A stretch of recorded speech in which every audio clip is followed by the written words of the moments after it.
Saudaraku pendengar NTA FM, sesaat lagi kita akan menyimak Jihad Pagi, pengajian Ahad Pagi hari ini dari Jalan Empu Baraga nomor 11 Kemlayan, Surakarta.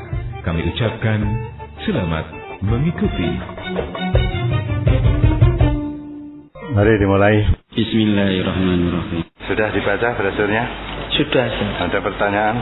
Ada. Pada saat kami sholat berjamaah Isya, pada rakaat ketiga kakak saya, yakni laki-laki, sudah salam. Dan pada saat saya tidak meluruskan dengan bertepuk tangan hingga salam, baru sudah salam saya bilang kalau rakaatnya kurang satu.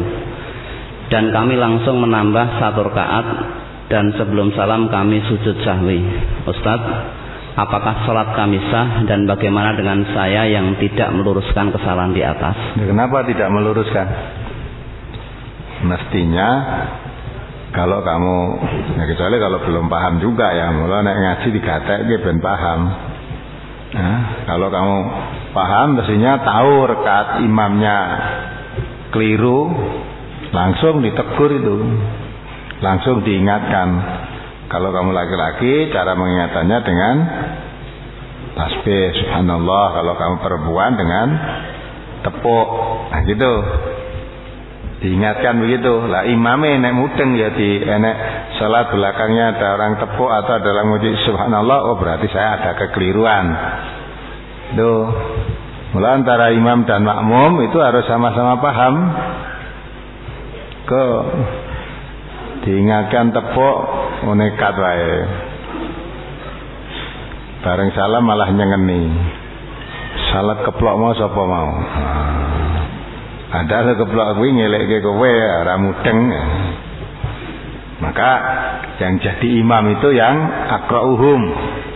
Di samping bacaannya yang paling fasih, yang paling mengerti tentang aturan salat, tentang aturan agama itu. Paling mengerti. Jangan sampai diingatkan nekat. Makmumnya juga begitu, maka dipasang di situ. Di belakang imam tepat itu dipilihkan orang-orang yang agak dewasa, yang mengerti tentang sholat juga. Maksudnya apa? Sewaktu-waktu kalau imamnya batal, makmum di belakang itu maju menggantikan. Jangan anak-anak kecil atau anak-anak yang belum bisa sholat atau belum paham. Di imame batal metu nek umpama mburi rong paham ra, ya malah bingung, loh imame kok lunga. Gitu kan? Padahal mestinya kalau imam pergi paham, berarti batal, saya harus maju. Maka di belakang imam dipilihkan yang paham tentang sholat.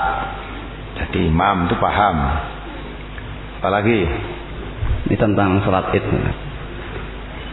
Pada sholat Id, doa iftitah dibaca setelah takbir pertama atau takbir terakhir? Takbir pertama. Setelah takbir pertama doa iftitah. Jenenge iftitah kan dhisik dhewe no. Apalagi? Sementara yang tertulis cukup. Nah, tidak ada lagi pertanyaan dari brosur ini. Dari saya, Ustaz. Ya. Brosur halaman 1. Dari hadis pertama dan kedua. Ani bin Abbas radhiyallahu anhu qala nimtu inda Maimunata wa Nabiy sallallahu alaihi wasallam indaha tilkal lailata fa tawaddau summa qama yusolli fa kuntu an yasarihi fa akhadani fa ja'alani an yaminihi. Riwayat Bukhari. Dari Ibnu Abbas radhiyallahu anhu, ia berkata, aku pernah tidur di rumah bibiku Maimunah, sedang pada malam itu Nabi sallallahu alaihi wasallam berada di sisinya. Kemudian Nabi SAW berwudu lalu salat malam. Kemudian aku ikut salat dan berdiri di sebelah kiri beliau. Lalu beliau memegangku dan menempatkan aku di sebelah kanan beliau. Hadis yang kedua, Ani bin Abbas qol ataitu Rasulullah sallallahu alaihi wasallam min akhiril laili fa shallaitu khalfahu fa akhadha bi yadi fajarrani faj'alani khidahu. Riwayat Ahmad. Dari Ibnu Abbas, dia berkata, aku pernah datang kepada Nabi sallallahu alaihi wasallam pada akhir malam. Lalu aku salat di belakang beliau. Maka beliau memegang tanganku lalu menarikku sehingga menempatkan aku sejajar dengan beliau.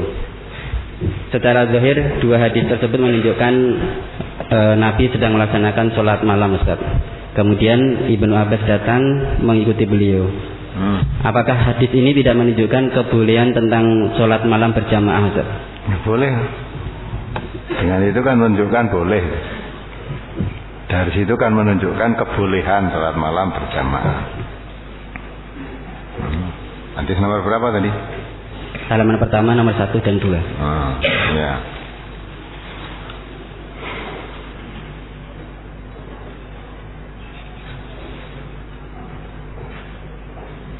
Halaman 1. Halaman 1 hadis nomor 1 dan 2. Ya.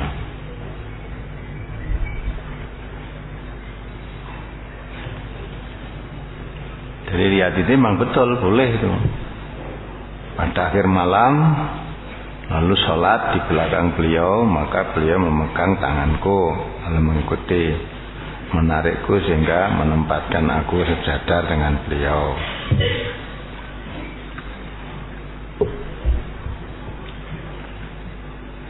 Apalagi boleh, tapi Nabi tidak menganjurkan sholat malam berjamaah itu.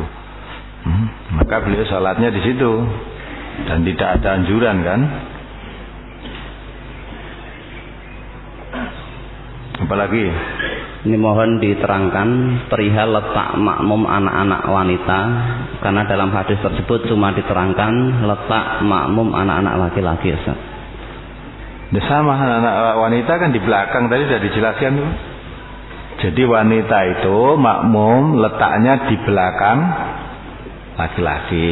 Tadi kan sudah jelas juga ada di situ, ada laki-laki makmum, kemudian ada perempuan makmum. Nah, yang laki-laki tadi ditaruh di belakang kanannya, perempuan ditaruh di belakang laki-laki tadi. Hadis nomor berapa tadi dijelaskan itu? Sudah ada di situ.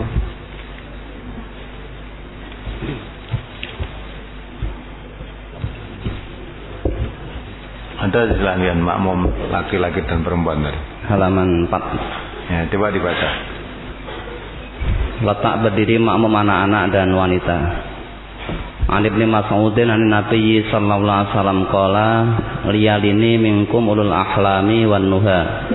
Summal ladzina yalunahum summal ladzina yalunahum wa iyyakum wa haysyatil aswaqi.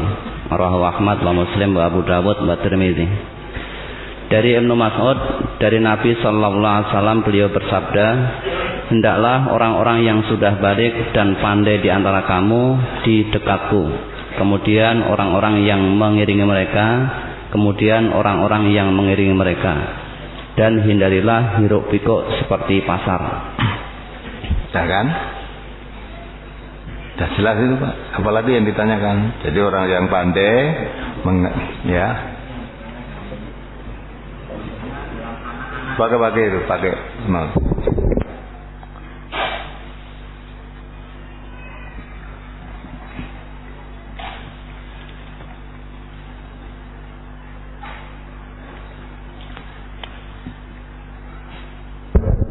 Terima kasih Ustaz.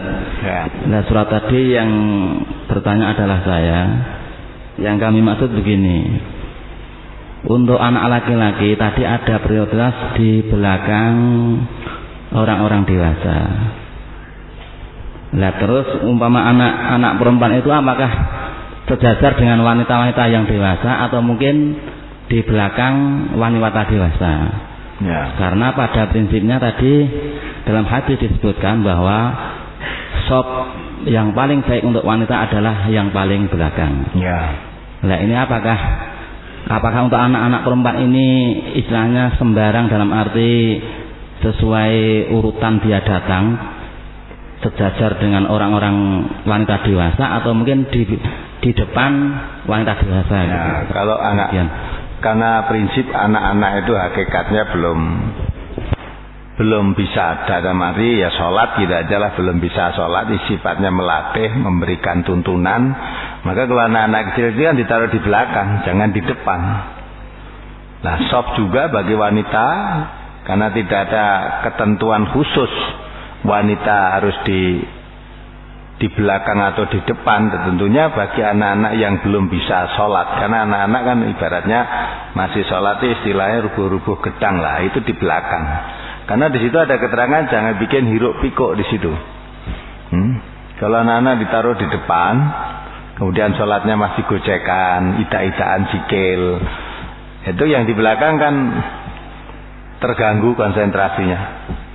Anak-anak laki perempuan tuh sama aja, dah nggak sholat, dah cilik-cilik ini sosok susuan, idak-idakan sikil, jorok-jorokan, kan gitu kan.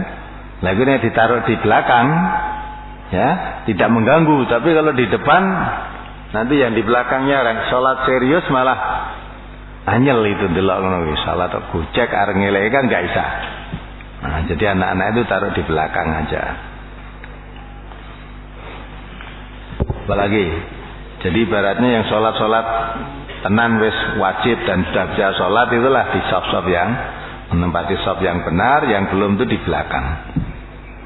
Apalagi karena sop bagi wanita itu paling belakang yang paling baik. Itu apabila makmumnya ada laki-laki dan ada perempuan. Kalau makmumnya perempuan semua, yang paling baik yang di depan. Jadi kalau makmumnya perempuan semua, shaf yang paling baik bagi perempuan ya yang paling depan.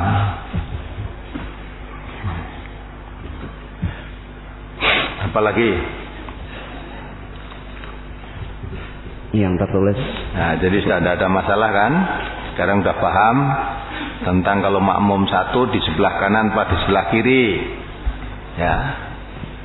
Taknya di sebelah kanan. Sekarang sebelah kanan itu sejajar atau di belakang sedikit. Lah itu kesimpulannya dibaca itu keterangan. Biar tidak rancu ya, keterangannya baru dibaca halaman 4 itu. Keterangan 1. Dari hadis-hadis tersebut menunjukkan bahwa letak makmum jika ia seorang diri adalah di sebelah kanan imam. Adapun yang dimaksud di sebelah kanan imam ini sejajar atau mundur sedikit dari imamnya.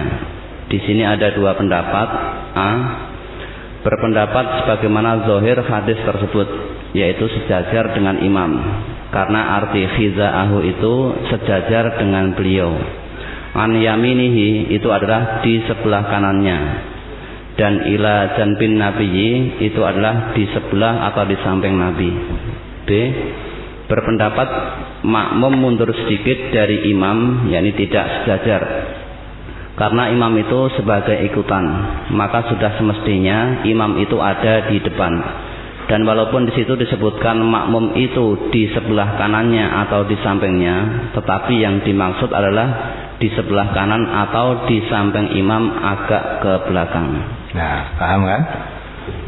Jadi tidak perlu, kalau menemukan itu tidak perlu ribut. Ya, yang sejajar silakan. Yang mengambil sebelah kanan tapi agak sedikit ke belakang silakan. Tinggal usah kita menyalahkan. Semua kan beralasan di situ. Nah, karena alasannya wong makmum itu mengikuti imam ke yang diikuti, tentunya yang di depan, yang di belakang mengikuti kan itu kan.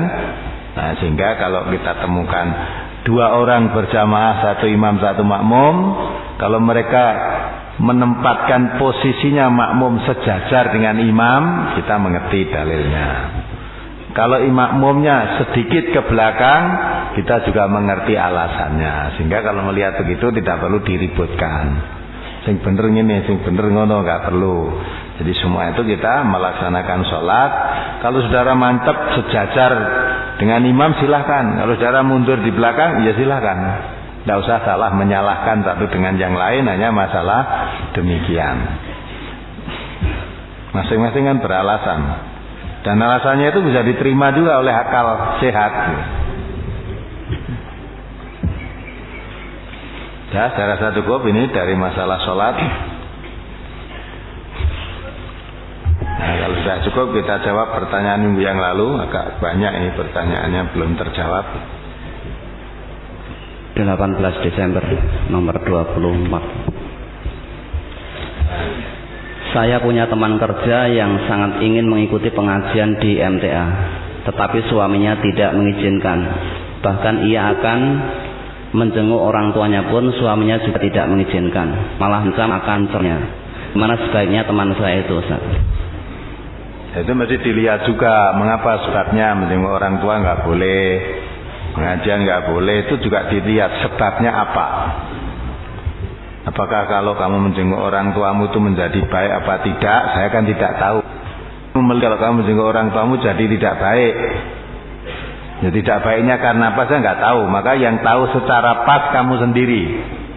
Mengapa sampai terjadi begitu? Nah, kalau memang tidak boleh orang tua itu ada usaha untuk memutus hubungan antara orang tua, asik. Ya, memutus hubungan orang tua dengan anak tanpa dibenarkan oleh agama itu fasik. Ya, alladzina yanquduna ahdallah min ba'di mitsaqih wa yaqta'una ma amarallahu bi. Jangankan dengan orang tua, dengan orang lain saja kita diperintah menyambung, apalagi dengan orang tua. Lah mengapa suami saya kok tidak membolehkan saya nyambung dengan orang lain? Itu yang tahu secara pas kamu. Apakah kalau ketemu orang tua dengan kamu itu menjadikan tidak baik, menjadikan tidak taat pada suami? Ada juga orang tua itu kawin ngajani anak wedok kan njaluk pegat. Ada enggak yang gitu itu? Nah, ada, wis njaluk pegat bojomu, kowe tak goleke liya sing luwih sugih. Tangmu memang begitu, pantas suaminya tidak boleh kamu ke tempat orang tua. Pantas, sebab memerintahkan suami istri yang sudah hidup baik rukun disuruh pegatan hanya mau dicarikan yang lebih kaya, itu juga tidak benar. Tidak benar, karena bantu bukan yang dicari, ya. Tujuannya bukan mencari kekayaan. Kalau aturan Islam tujuannya memadu kasih sayang antara suami dan istri. Ini sudah terjalin kasih sayang yang baik, hanya suaminya kurang sugih, wong tuane di pandangan leng sugih. Dan dibujuki setan-setan tadi, mbok ya anakmu kae tak peke konon mekat njaluk mekat bojone. Nah, ibunya tertarik karena dengar ngepek mau luwih sugih. Tumpakane Mercy. Nah, ya tumpakane cuma kuda. Nah gitu lah. Terus diajani, dino ketemu koroi konco pekat. Nah kalau gitu betul seperti itu ya suaminya nggak boleh wis rasa dengan wong tuamu ngerusak rumah tangga kan gitu ha? Apa begitu saya maka tidak tahu sebabnya. Kalau sebab tidak dibenarkan oleh agama berarti fasik. Tapi kalau tidak datang kepada orang tua oleh agama dibenarkan, ya tidak fasik, mengambil manfaatnya kan. Orang tua itu ya seaneh ya. Biasanya tentang-tentang kan njaluk pegat niku ya eneng. Malahan nek kowe ora gelem pegatan karo kowe aku arep minggat. Kowe pilih aku apa pilih bojomu malah gitu. Nah, padahal wanita itu kalau sudah punya suami, hak penuh pada suaminya. Ya, orang tua menghendaki istrinya untuk sesuatu harus seizin dengan suaminya. Suaminya tidak mengizinkan ya tidak boleh. Ya, tapi suami ya untuk anak kepentingan orang tuanya tadi, kalau suaminya juga orang mukmin, ya berbakti kepada orang tua itu satu kewajiban, maka dia tidak akan menghalangi anak berbuat baik kepada orang tuanya. Malah disuruh. Kalau istrinya tadi tidak pernah kepada orang tuanya, hubungan kurang baik dengan orang tuanya, itu malah orang suaminya mendidik supaya kamu hubungan baik dengan orang tua. Nah, nanti rumah tangganya anggaran orang tuanya seri kisruh terus, padu terus, ya. Kalau suaminya ada di rumah baik, nanti kalau suaminya nggak ada dipadoni terus istrinya. Nah, penora kerasan gitu. Kalau terus sudah ora kerasan karena padoni terus nanti suaminya pulang, anak laki-lakinya tadi pulang. Madul ke, mbok iki malah madul karena ini bojomu baru nek aku anu pegatan wae lah gitu. Nah, semacam itulah. Maka sebabnya apa yang tahu kamu. Kalau memang itu sebabnya tidak dibenarkan oleh agama, berarti suamimu mengajak kamu berbuat fasik. Jadi pertanyaanmu tidak bisa saya jawab begitu saja, karena tidak mengerti latar belakangnya. Maka sebabnya dulu kamu cari, apa sebabnya? Wong dulu sebelum saya jadi istrinya, suami saya itu datang dengan baik, nempung orang tua dengan baik. Setelah saya diberikan kok sekarang malah tidak boleh datang orang tua. Lah sebabnya apa itu? Tanya. Ngaji barang, ngaji kok ora entuk, sebabnya apa? Nah gitu dah. Itu juga kamu harus tanya. Mungkin karena suamimu belum tahu. Mungkin kalau kamu ngaji, ketoke ya ngaji ning ora ngamalke. Ngaji karo ora ya padha wae. Gitu dah. Mengguak-guak waktu, kene ngaji esuk mangkate jam 5 mangkat, mulai teko omah jam 2. Padahal pengajian mulai jam 8, bubare jam 10. Lah kok tekan omah jam 2 jangan ndi kowe mau. Lah gitu ha. Nah, suaminya juga bisa curiga begitu itu. Maka itu suamimu kalau perlu diajak, diajak pengajian, dia teko ra entuk sebabe apa ulangane. Nah, kamu juga harus mengamalkan. Kalau mas suamimu tidak ngaji, kamu ngaji, hasil kajinya diamalkan di rumah. Bagaimana sikap terhadap suami, bagaimana terhadap anak, bagaimana kewajiban seorang istri, bagaimana ibu rumah tangga, lah itu diamalkan. Kalau sudah diamalkan baik dan sebagainya, tetap tidak mau, ya memang suamimu ya tidak senang baik namanya. Tidak senang baik. Ada loh suami tidak senang baik itu ada. Contoh ya, istrinya kalau memakai pakaian berukut, sopan itu tidak boleh malah. Ya, tidak boleh. Tapi kalau suaminya pakai celana pendek, kelambine separuh, itu malah senang suaminya. Dijaknya ngendi dirangkul, wah kelambine separuh padahal. Nah itu berarti kan suami itu tidak ingin baik. Suami itu senang kalau istrinya bisa menarik orang lain.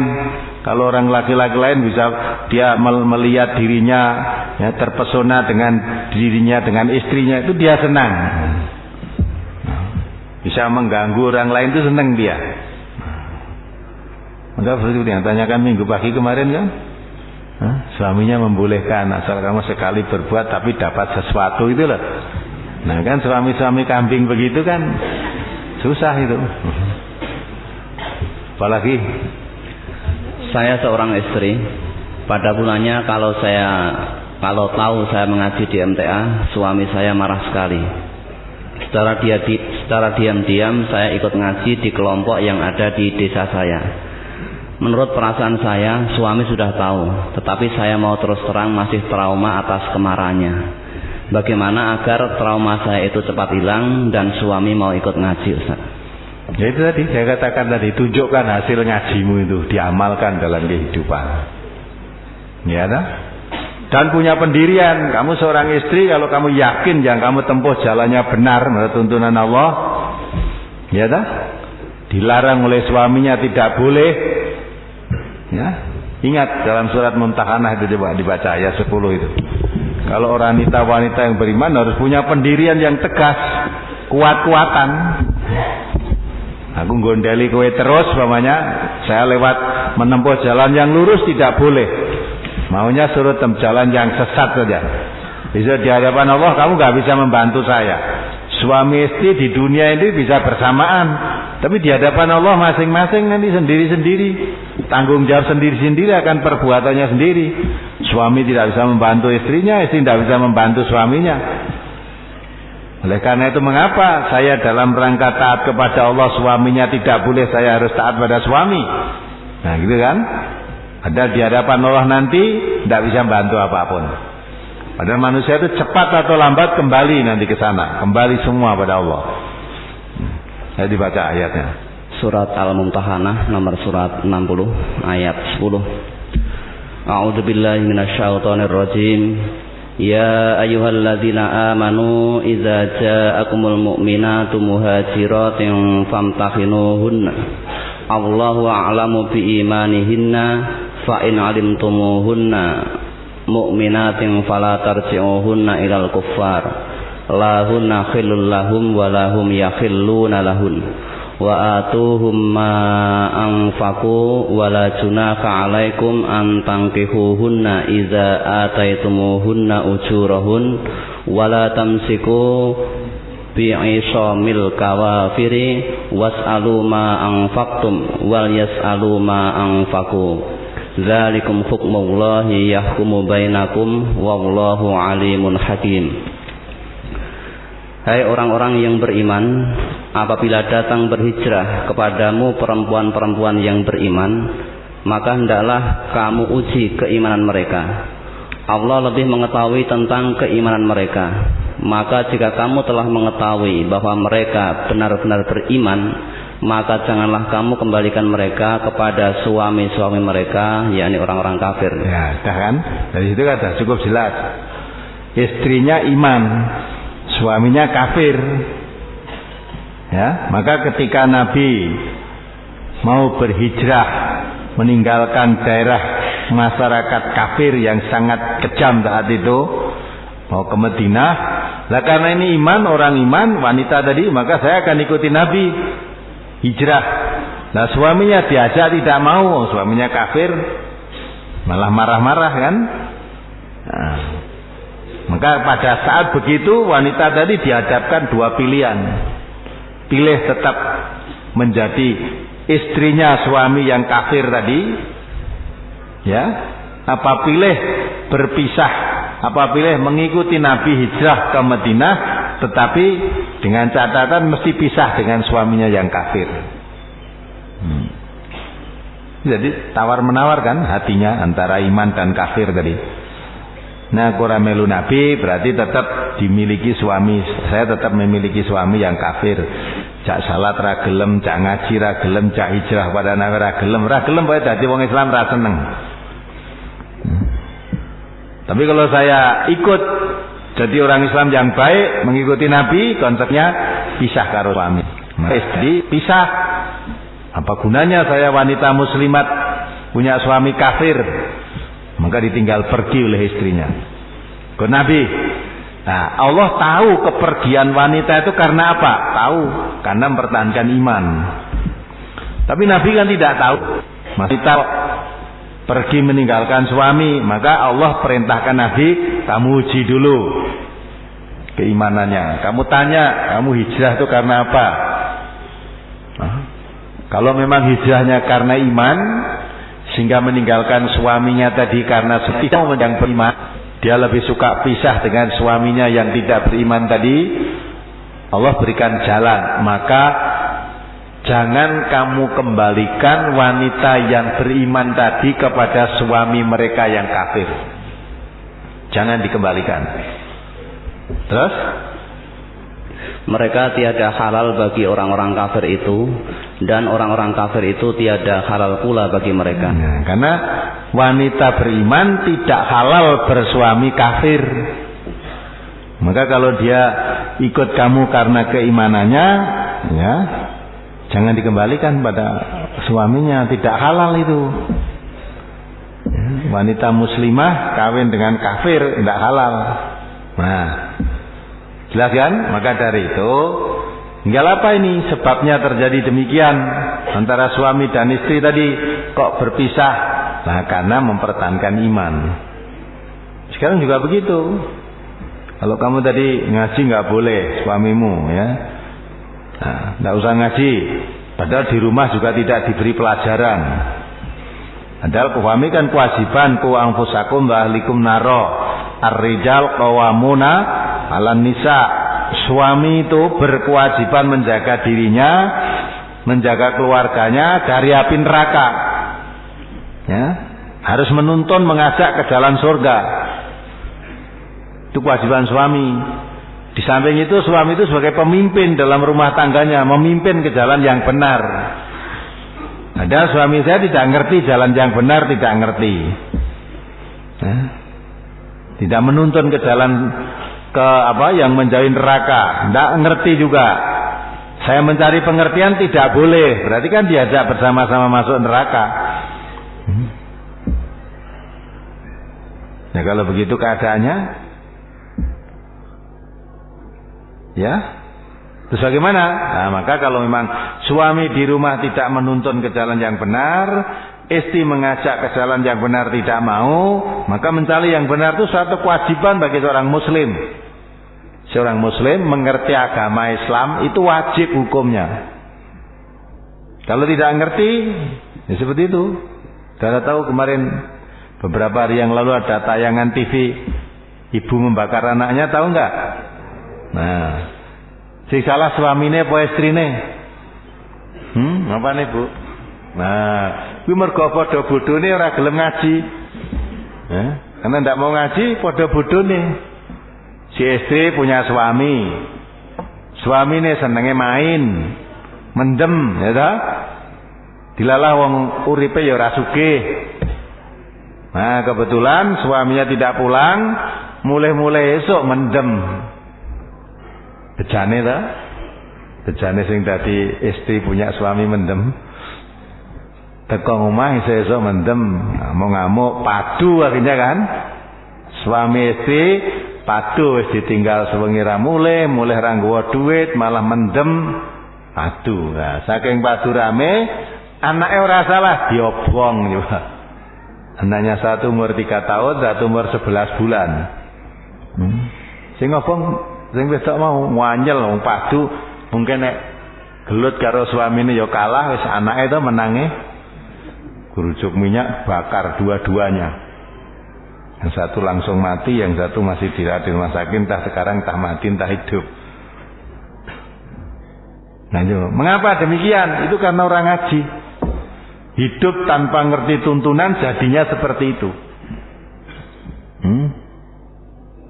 Sebab apa? Orang kalau hidup tidak ngerti tuntunan, perjalanan hidup ini yang mengatur hawa nafsu. Sedang hawa nafsu itu innan nafsa la ammaratun bisu, tunggale ngono kuwi akeh. Rumah tangga yang berantakan, ada yang suami membunuh istrinya, ya, karena istrinya serong. Ada istri yang membunuh suaminya karena suaminya juga serong. Ada lagi anak membunuh orang tuanya karena diminta uang tidak boleh, tidak dapat atau tidak punya. Ya. Itu ada orang tua membunuh anaknya. Jadi komplit di dunia Indonesia ini. Komplit. Mengapa demikian? Itu menunjukkan jauhnya dari tuntunan agama. Maka kalau istri tidak boleh ngaji, suaminya berarti seneng kalau rumah tangganya rusak seperti itu. Istri juga begitu, kalau suaminya ngaji, enak loh. Istrinya ngaji, bengi mulai ngaji, ora buka ke pintu. Nek main malah buka ke pintu. Lunga main dulan mana yang mulai ngaji malah ora entuk. Itu kan berarti istri yang mengendaki kerusakan rumah tangga kan. Sebab ngaji tuntunan agama itu ya, untuk menuntun. Wong Quran itu dikatakan oleh Allah yukhrijun nas minadz-dzulumati ilan nur. Ya, akan mengeluarkan kamu dari gelap gulita ke alam yang terang benderang. Akan membebaskan kamu, mengalihkan kamu dari jalan yang sesat ke jalan selamat. Yahdi bihillahu man ittaba ridwanahu subula salam, ke jalan keselamatan. Aku ora entuk. Berarti kan kepengen sesat, tidak seneng jalan selamat itu. Lebih dari itu, Quran diturunkan oleh Allah itu untuk memperbaiki manusia. Dan manusia ini tanpa Al-Quran tidak jadi baik. Ya, tidak jadi baik. Maka kalau sekiranya manusia itu tanpa Al-Quran bisa baik, Allah tidak mengutus Nabi, tidak menurunkan Al-Quran. Karena sudah banyak Nabi yang diutus oleh Allah dan juga sudah turunkan kitab suci. Kenapa harus wong tanpa Quran saja bisa baik, kan datang Al-Quran? Sia-sia kan kalau begitu? Allah yang memelihara manusia ini. Allah yang mengetahui dengan apa manusia jadi baik, dengan Al-Quran. Maka diutus Nabi Muhammad membawa Al-Quran. Nah, kalau orang sudah menolak Al-Quran, ya jangan harapkan baik, mesti rusak. Maka rumah tangga yang tidak disinari oleh Al-Quran, tidak disinari oleh agama, hidupnya pasti kacau. Walaupun mungkin hartanya banyak, tapi hidupnya kacau. Dan ditemukan ketentraman dalam rumah tangganya.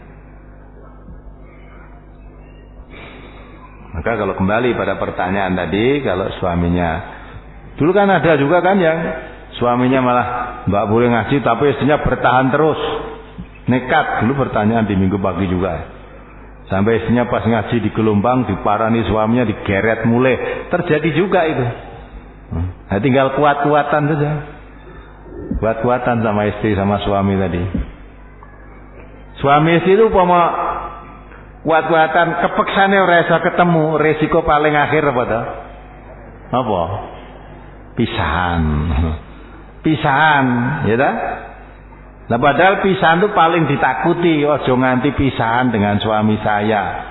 Nak kowe ora gelem pisahan suami saya kepada jalan yang benar, apa gathuk terus? Bisa juga toh? Kowe ora pisahan urip, ya pisah mati. Nek mati bojomu apa ya melu moh pisahan? Ya enggak? Padahal ini baru aja banyak ayat yang digelar di bumi Indonesia ini kita bisa melihat lewat tayangan TV. Yang terpaksa memisahkan suami dengan istri, orang tua dengan anak, ya. Bagaimana banjir di Jember, bagaimana gunung longsor di Banjarnegara. Kita semua MTA menyaksikan ke sana dan saya datang sendiri ke sana juga di Banjarnegara itu. Kalau sudah melihat kenyataan semacam ini, melihat dirinya, aku ya apa kecil ternyata wong. Gunung jedake jugruk nguruki sak wonge sak omahe wis ora bangga apa-apa. Besar ngopo yo. Rumah terpendam seorangnya. 102 rumah lebih. Dan rumahnya memang saya masuk ke kampung itu, rumahnya dengket-dengket itu jadi rumah yang apa? Daerah yang padat penduduk, kebuan gunung kabeh. Mau tetap bertahan. Ya, takut dengan suami, takut dengan istri. Kalau sudah begitu itu siapa bisa membela? Maka manusia jangan takut kepada manusia siapapun kecuali hanya takut kepada Allah. Termasuk kepada orang tua. Kalau orang tua memilih jalan kekafiran daripada jalan keimanan, jangan ditaati padahal orang tua ini. Orang tua itu bagaimanapun juga, ya, wes aku moh dan duwe wong tua kowe. Wong tuane yang ngomong, aku moh duwe anak kowe, tetapi bagaimanapun juga moh tetap anake, tetap wong tuane. Iya ndak? Kalau suami istri tadi saya katakan, saya sudah tidak mau jadi istrimu, tidak mau jadi suamimu, tidak jadi mau istrimu, tidak mau. Ya sudah, ya wes tak pegat, selesai dah. Nek suami tidak mau megat, ya aku gugat. Huluk, ada hak bagi wanita untuk minta cerai. Kalau sudah ditempuh begitu, sudah bukan apa-apa lagi. Takut apa? Di suami istri kan ketemu gede. Nek ketemu, nek wis ora, wis dudu apa-apa dah. Coba dibaca surat Taubat 23. Itu dengan orang tua ya. Itu aja kalau orang tua memilih jalan kafir, tidak boleh ditaati, apalagi suami. Ya. Memilih jalan kekafiran, maka wanita yang beriman tadi hijrah, tinggalkan suaminya dalam keadaan kafir. Kalau kamu mau jadi orang iman, hijrah bersama saya. Kalau tidak, tak tinggal. Itu wanita-wanita yang beriman. Memang harus punya pendirian kan? Orang iman dan orang kafir harus beda. Saya dibaca surat At-Taubah nomor surat 9 ayat 23. Ya ayyuhallazina amanu la tattakhidhu aba'akum wa ikhwanakum awliya'a in istahabbul kufra 'alal iman wa may yatawallahum minkum fa ulaika humudz dzalimun. Hai orang-orang yang beriman, janganlah kamu jadikan bapak-bapak dan saudara-saudaramu pemimpin-pemimpinmu jika mereka lebih mengutamakan kekafiran atas keimanan. Bapak-bapak loh itu. Terus? Dan siapa di antara kamu yang menjadikan mereka pemimpin-pemimpinmu, maka mereka itulah orang-orang yang zalim. Ya, jelas enggak? Kalau kamu orang beriman, jangan kamu jadikan bapak-bapakmu. Bapak itu kan hubungan keluarga yang paling dekat kan, bapak dengan anak itu. Tapi kalau kamu beriman, bapakmu memilih jalan kekafiran daripada keimanan, jangan kamu taati. Jangan diturut. Bapak-bapakmu dan saudara-saudaramu itu ya wong bapak aja nggak boleh taati apalagi orang lain. Termasuk suami, kalau dia milih jalan kekafiran daripada jalan keimanan, jangan ditaati. Karena Nabi kita memerintahkan taat itu dalam hal baik. Innama ta'atu fil ma'ruf. La ta'ata li makhlukin fi maksiatillah atau fi maksiatil khaliq. Itu bukan dari saya, Nabi. Tidak boleh taat ya, maksiat ke makhluk kalau memang makhluk itu mengajak maksiat kepada Allah. Dan siapa makhluk itu? Ya bapakmu, ya ibumu, ya istrimu, ya suamimu, ya anakmu. Itu semua makhluk. Ya. Ya selain itu, selain Allah itu semua makhluk. Enggak boleh mentaati makhluk, diajak maksiat kepada Allah, enggak boleh. Sekalipun itu bapaknya, apalagi tetangganya. Maka orang iman itu enggak ada yang ditakuti kecuali Allah. Saya kok tidak nak nurut dengan suami, saya akan dicerai. Tapi kalau saya nurut suami, maksiat kepada Allah, lah pilih dicerai dengan suami selamat dari ancaman Allah, apa pilih tidak selamat dari ancaman Allah, tetapi ya kamu tetap taat pada suamimu, tidak kehilangan suami.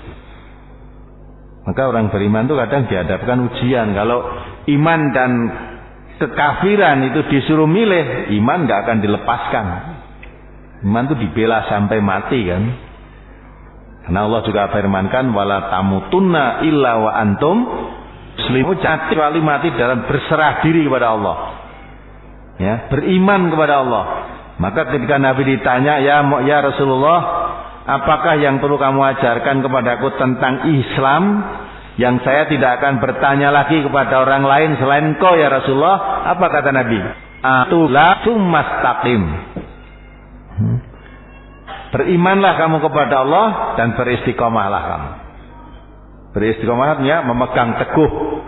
Saya mengatakan iman pada Allah, iman itu dipegang teguh dalam kehidupannya, tidak hanya ngomong saja. Saya mengatur orang beriman, Allah perintah untuk belajar Al-Quran, Allah perintahkan saya untuk zakat, perintahkan untuk sholat, perintahkan saya untuk korban, perintahkan. Semua perintah-perintah Allah dijalankan dengan istiqomah.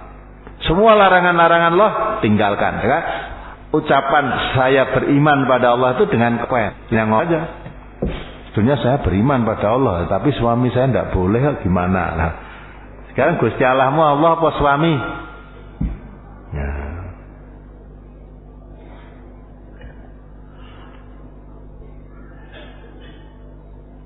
Ya kan? Nanti butuh barang cintai wani karo aku, gitu. Isik kon ngene ora gelem, ndek isik ngene gelem saiki ora gelem. Mosok kon bancane ora gelem. Ya ta? Wong ki mbae geblak barang kok kon geblake mbae sak. Iki geblake mbae kon masak-masak dinggo anu ora gelem. Ndek urung ngaji nang ente akeh gelem manut bareng saiki ngaji iki. Wah, berarti ngaji nang ente diajani kon wani ning suami. Lah, kan salah paham gitu.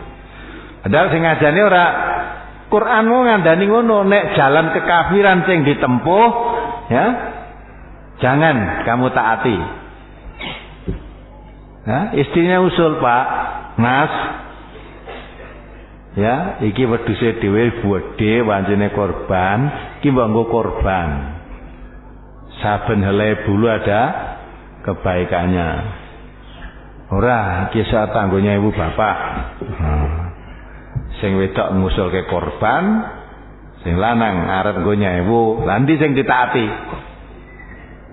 Nek sampe ya wis ora gelem korban ya wis tak tuku wedhus korban dhewe wis. Ha saiki titiwantine nyewu.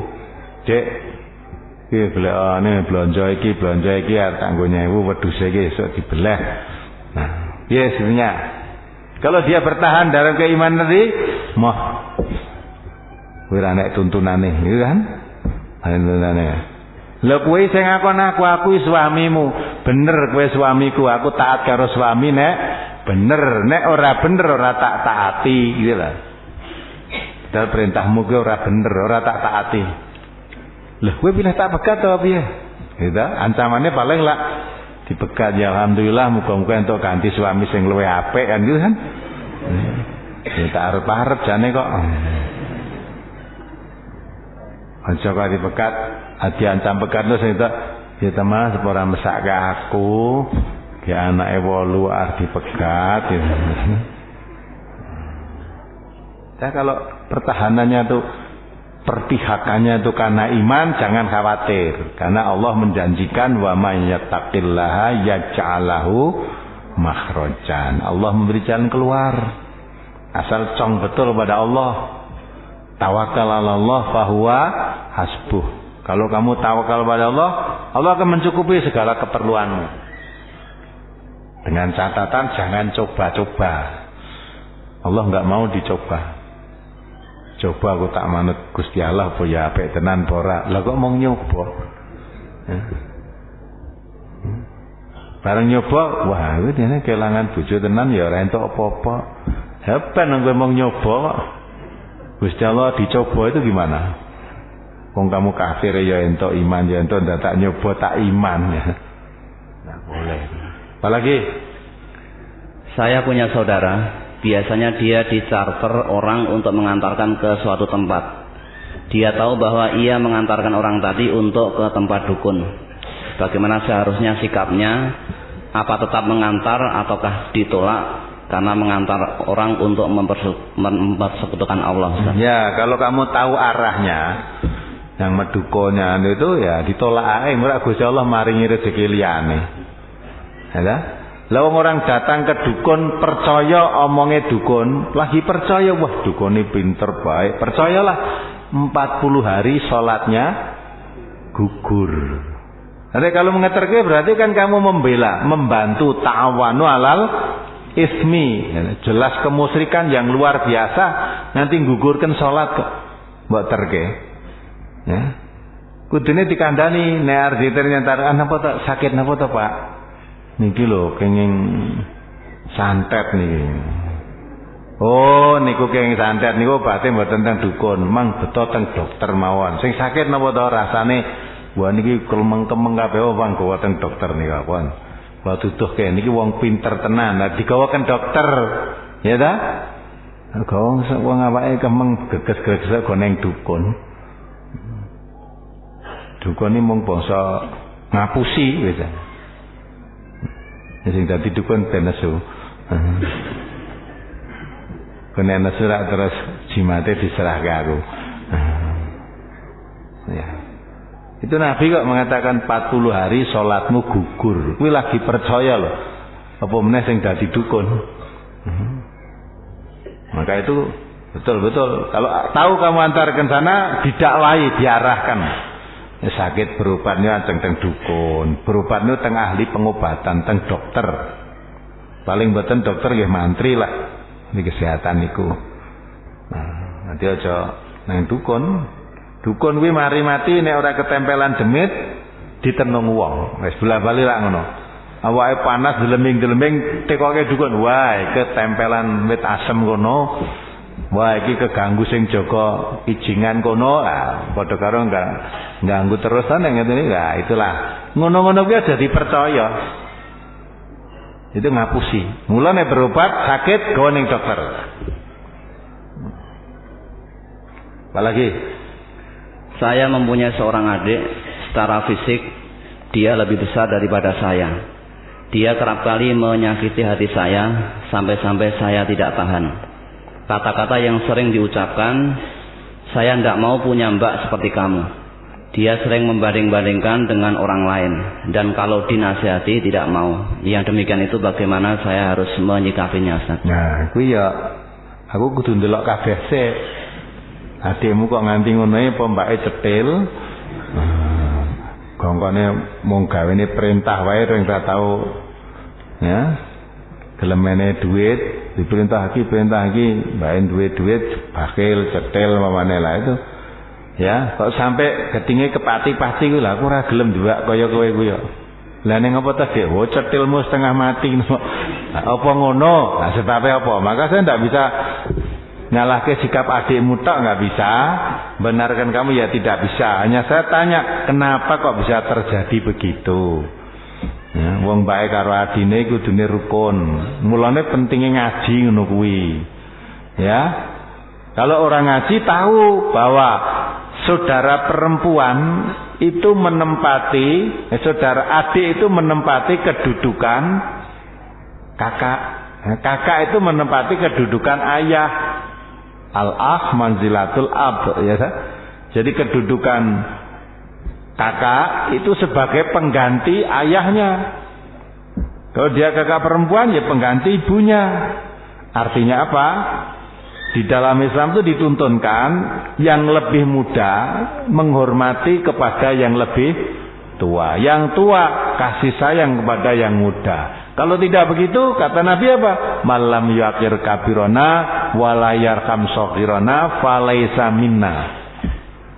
Ya, barang siapa tidak menghormati kepada yang lebih tua, tidak menyayangi kepada yang lebih muda, bukan dari aku, bukan dari golongan Nabi, bukan umatnya Nabi. Nah, seharusnya adik itu hormat kepada kakaknya, taat tunduk kepada kakaknya. Lah kakak kasih sayang pada adiknya. Kenapa kakak dengan adik jadi seteru begitu? Kenapa? Nah, sebabnya itu dicari. Tidak bisa hanya ditanyakan begini, sebabnya dulu dicari. Sebabnya itu kalau sudah ketemu sebabnya dihilangkan. Masa ora gelem ngaku mbake malah ngaku mbaknya wong liya kan aneh itu. Nah, mesti ada sebabnya. Maka diteliti, dicari sebabnya. Jangan selalu menyalahkan adikmu, tapi coba diteliti juga bagaimana sikapmu kepada adikmu. Apalagi 25 Desember. Ya. Dalam satu rakaat di dalam sholat bacaan suratnya lebih dari satu. Itu apakah ada hadisnya? Ada.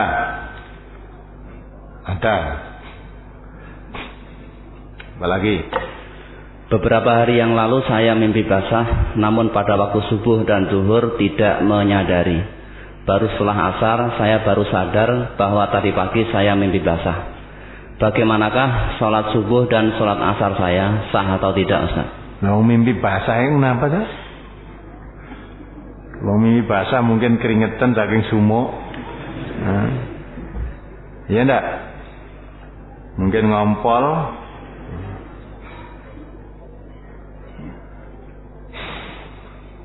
Kalau memang itu najis ya tidak boleh dipakai sholat. Kamu tidak sadar. Ya, kalau karena ngompol kan najis namanya. Wes wudu, wes anu lah. Tapi pakaian yang kamu pakai najis, tidak sah kan sholatnya. Tapi kamu tidak tahu, karena tidak tahu, lupa apalagi. Apalagi tidak masalah karena tidak tahu atau lupa lah. Kalau karena basahnya itu mani, karena mimpi berarti hadas besar, kamu belum mandi, sholat ya tidak sah. Mau sholat orang bersih dari hadas, nah, berarti sholat tadi tidak dihitung sholat. Maka setelah sadar karena lupa, ya, waktunya bagi orang lupa itu ketika sudah ingat. Nah, ketika ingat itu kamu bersuci, baru kamu sholat. Apalagi? Orang yang iqomah itu apakah boleh menjadi imam dalam sholat yang diiqomatinya, Ustaz? Oh boleh. Adzan sisan, qomat sisan, imam sisan boleh. Ada yang ngono kuwi lho, ora eneng tunggale kok. Sering terjadi itu, imame ngandani. Engko ngomati, wis dinteni nganti suwe ora teko-teko wis qomati sisan. Jadi qomati lagi geruduk-geruduk teko, ya sing imami ya sing ngandani, sing imami ya kuwi mau. Boleh. Ini ada keterangan jamaahnya tersebut semuanya putri, imamnya juga putri. Nah, imamnya putri. Kalau imam putri ora perlu adzan, qomat saja kan itu. Wanita adzan enggak boleh kan? Adzan bunga-bunga seperti laki-laki itu kan. Apalagi? Bacaan ketika tahiyat awal pada sholat itu apakah sampai selesai atau hanya sampai syahadat saja, Ustaz? Sebab ketika saya tanya kepada beberapa orang, Ada yang menjawab sampai selesai, ada yang sampai selawat saja, dan ada yang ragu-ragu. Mohon diterangkan, Ustaz. Kalau bacaan at-tahiyat awal itu sebetulnya bacaan itu ya sampai selesai. Namanya tahiyat. Dan tahiyat itu selesainya sampai asyhadu alla ilaha illallah wa asyhadu anna muhammadan abduhu wa rasul, itu selesai tahiyat. Kalau setelah itu bukan tahiyat, namanya itu sholawat. Allahumma sholli ala Muhammad wa ala ali Muhammad, itu sholawat. Allahumma sholli ala Muhammad wa ala ali Muhammad kama sholaita ala ali Ibrahim wa barik ala Muhammad wa ala ali Muhammad kama barakta ala ali Ibrahim fil alamin innaka Hamidum Majid. Nah, terus biasanya kalau tahiyat akhir ditambah Allahumma inni a'udzubika min adzabil qabri wa min adzabin nar wa min fitnatil mahya wal mamat wa min fitnatil masiihid dajjal. Jadi atau tahiyatnya ya sampai syahadat tadi. Apalagi pada waktu bulan Ramadan dalam keadaan musafir, suami mengajak istri untuk membatalkan puasa karena suami ingin mengumpuli istrinya. Akan tetapi si istri menolak dengan mengatakan kalau medot puasa apa tidak mengganti. Istri menolak suaminya yang demikian itu berdosa atau tidak, Ustaz? Tidak. Tidak dosa, wong wajib, dia wajib. Masa kan wajib. Ya, tidak. Karena puasa Ramadan itu diperintahkan oleh Allah. Kan gitu kan? Perintah oleh Allah itu. Walaupun suaminya ngajak itu, tapi wajib menuruti suami dan wajib menuruti Allah. Nah, menuruti Allah kan. Dan kan musafir kan boleh. Boleh tidak puasa kan musafir? Iya, tapi puasa kan juga boleh. Saya pilih puasa kok. Karena apa? Orang puasa itu resikonya nyanti nyaur kan.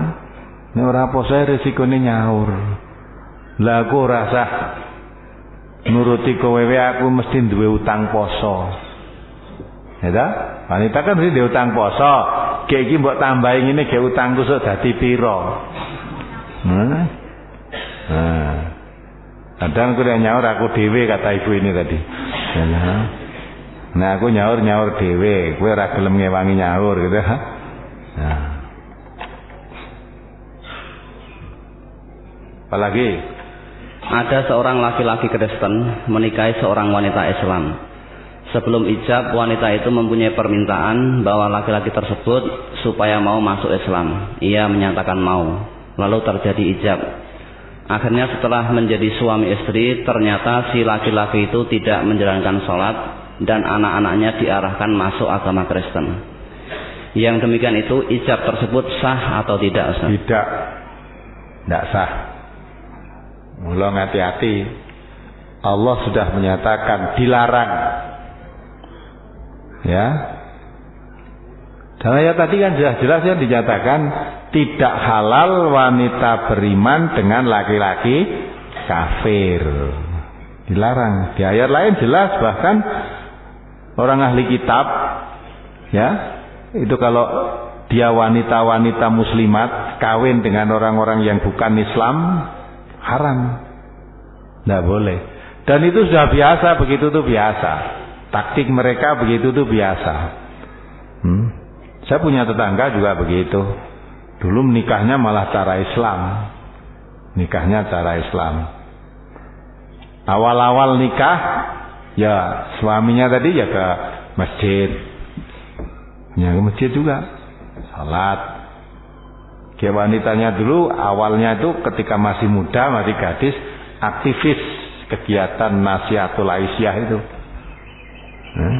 Aktif itu. Setelah jadi istrinya, punya anak 2 atau 3 waktu itu, ya baru stunting. Nah, kowe gelem manut aku ora? Agamane Kristen tadi ya. Nek ora gelem kowe tak pegat. Nah, maka wanita ini wis jeneng dipegat ngono wis. Timbang pegatan karo kowe, ora karo wis, ya. Timbang pegatan karo Gusti Allah wis pegatan karo kowe wae gitu ta. Itu nek wong iman gitu. Tapi kalau orang imannya dijual tadi, ya udah. Akhirnya apa? Betul, jadi Kristen rukuhnya yang dulu pakai sholat dibedahi nggo bantal. Iya. Sajadah dulu untuk sujud nggo popok bayi. Nah, entah gitu itu. Ya resikonya. Mula kuwi aja gelem. Wanita-wanita muslimah tadi Pak wong Kristen kaya kurang wong Islam ae. Di samping itu apa? Karena agama tidak menghalalkan.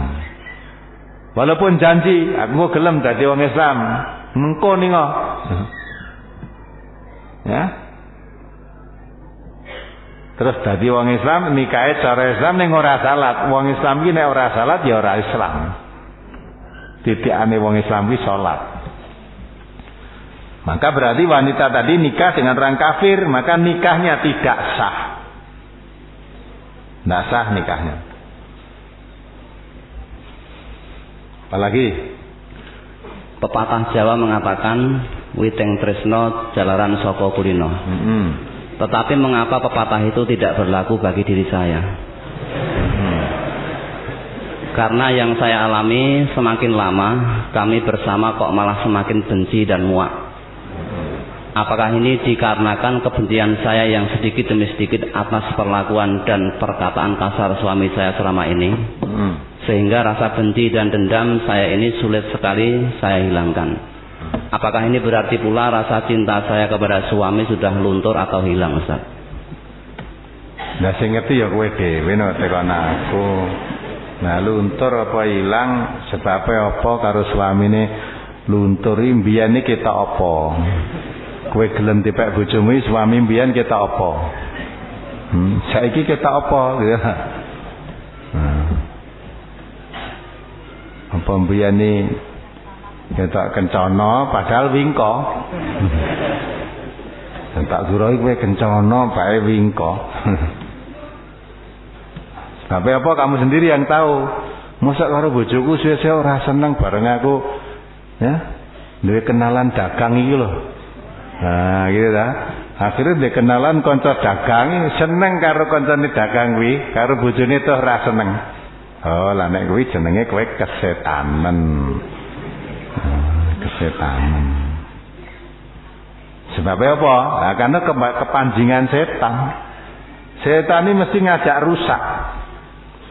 Delok suami ini kok bosen ini, delok kancane dagang kok tertarik, seneng banget ya. Lah wong tertarik karo wong liya kuwi piye?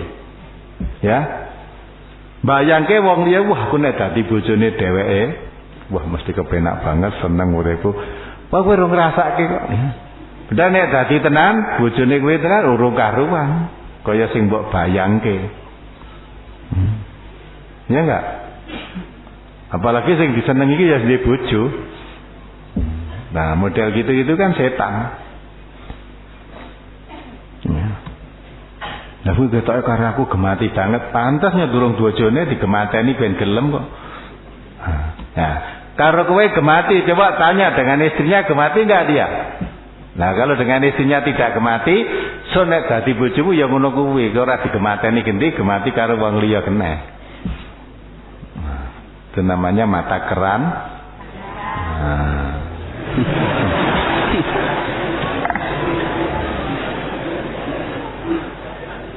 Maka ditanya, dipikir dulu, apa sebabnya saya sebagai istri makin suwe karo suamiku orang makin tresna malah makin bosan, ini sebabnya apa? Nah, itu harus cari sebab. Sebabnya dicari. Nek sebabnya mung suamimu mergo lan dhisiki suamiku sugih, bareng kena PHK iki dadi melarat. Tuh ra seneng wo, dadi kowe seneng kawin iki dhisik ora wonge. Kowe kawin karo duwite. Nek mung kowe kawin karo duwite bahaya iku. Kan nek wong toko karo kowe nggawa duit akeh mesti gelem kowe. Ya, sing penting entuk sekali berbuat entuk apa-apa mau lho. Nah, maka tujuan nikah itu dipadukan kasih sayang. Suami saya dulu kerja, bagus hasilnya baik. Kalau itu paduan kasih sayang. Sekarang suaminya kena PHK, misalnya itu malah saya tambah tresnane. Nek suami kita nglokro, dibesarkan hatinya.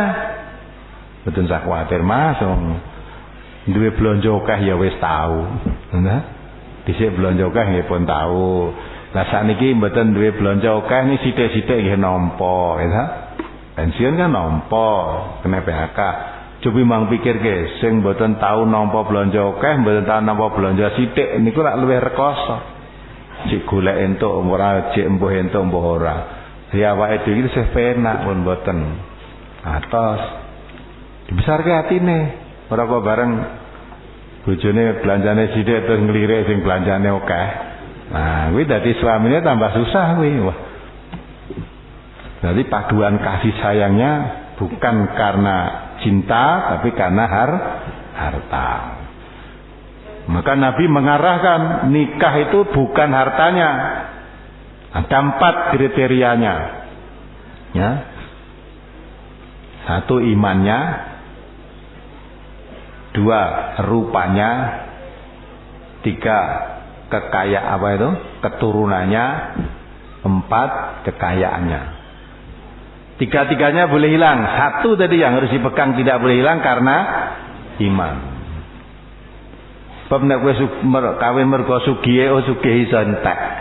Kamu lihat kan yang kebruan gunung kuwi dadi melarat kabeh, sugih entek. Omah entek, bondo entek, sapa pun entek ta. Terus entek melarat dadakan kan. Banjir juga begitu. Banjir Jember itu berapa banyak orang dulunya kaya jadi melarat dadakan. Melarat. Nek sing mbok pengini mergo ayune, ya. Dilalah tubuhane Pak sempat motor kegosot aspal hilang. Nah, hilang. Nah, piye kowe dhisik kawin mergo ayune saiki irunge ilang terus piye saiki?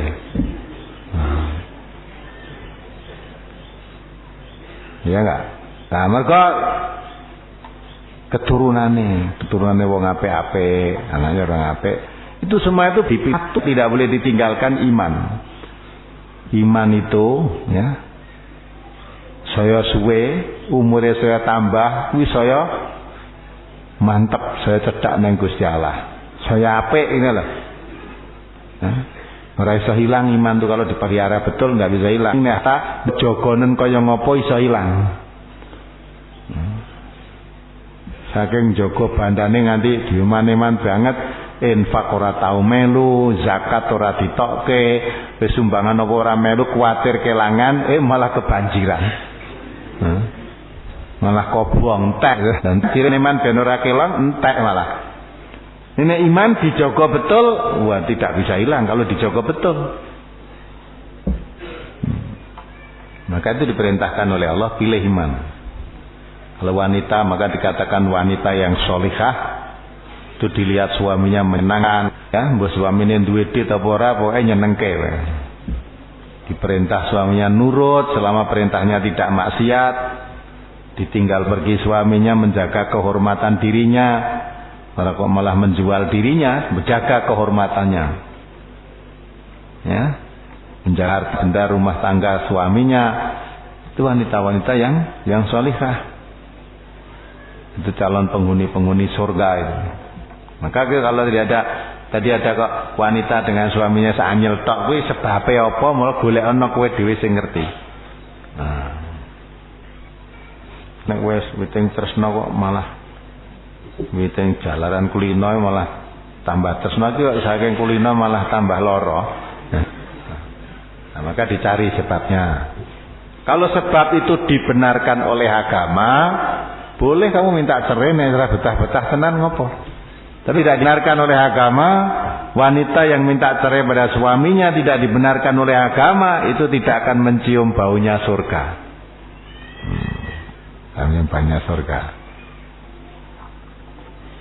Kalau minta cerai karena suaminya, karena memang dibenarkan agama, mungkin suaminya ya tidak akhlaknya, tanggung jawab, suka serong, suka macam-macam, pokoknya oleh agama tidak dibenarkan atau tidak tanggung jawab lah, sehingga dia minta cerai itu oleh agama benar, ini tidak masalah, boleh. Tapi kalau tidak ada alasan yang dibenarkan oleh agama minta cerai, dosa dia. Apalagi setiap sesudah menerima uang pensiunan, saya langsung memberi kepada anak yatim piatu sebesar 2,5% dari yang saya terima. anak tersebut bukan termasuk keluarga atau kerabat saya. Niat saya itu bagi zakat. Bagaimanakah dengan yang saya lakukan itu, Ustaz? Apakah penyerahan zakat atau infak itu harus melalui kepanitiaan? Yatim piatu itu tidak ada kolomnya dalam zakat itu. Ya, zakat itu yang mempunyai hak 8 kalau rak lebu yatim piatu tidak masuk itu. Tidak masuk. Maka nembak serahkan yang yatim piatu berarti salah sasaran. Yatim piatu urung mesti melarat lah. Iya kan? Pak mboke mati, randuwe Pak randuwe mbok ning sawahe pirang-pirang hektar. Ditinggali sawah akeh. Tinggali toko, tinggali pabrik. Nah, yatim piatu tidak punya hak. Jadi kembali lagi masalah zakat itu jangan menyalurkan sakarepe dhewe, boleh disalurkan sendiri tapi tidak boleh keluar dari 8 golongan itu. Apalagi saya seorang guru PPKN, jika menerangkan kepada saudara negara Pancasila bukan negara yang berdasar Islam. Oleh karena itu mari kita mengamalkan Pancasila dalam kehidupan sehari-hari. Bahkan dalam butir P4 dijelaskan manusia Indonesia percaya dan takwa terhadap Tuhan Yang Maha Esa sesuai dengan agama dan kepercayaannya masing-masing. Dasar adil dan agama dan kepercayaan adalah masalah yang menyangkut hubungan pribadi dengan Tuhan Yang Maha Esa. Dengan keterangan di atas, apakah bisa merusak keimanan saya, Ustaz? Oh tidak, malah nerangga apa yang nengin. Ya dah, diterangkan tak butuh keempat. Jadi memang kalau diperhatikan betul nih ojo ana rasa geteng cek loh ya, diperhatikan betul. Sebetulnya kalau di dalam Islam itu tidak semua orang harus jadi orang Islam kok. Boleh pakai orang aman sa'afal yu'min wa man sa'afal. Ya, Allah saja merintahkan kamu mau jadi iman silahkan iman, kamu jadi kafir silahkan kafir. La ikraha fiddin qad tabayyana rusdu minal ghayy. Tidak ada paksaan kamu jadi orang itu. Karena sudah jelas jalan yang lurus dan jelas pula jalan yang bengkok. Jadi dalam Pancasila itu memberi kebebasan.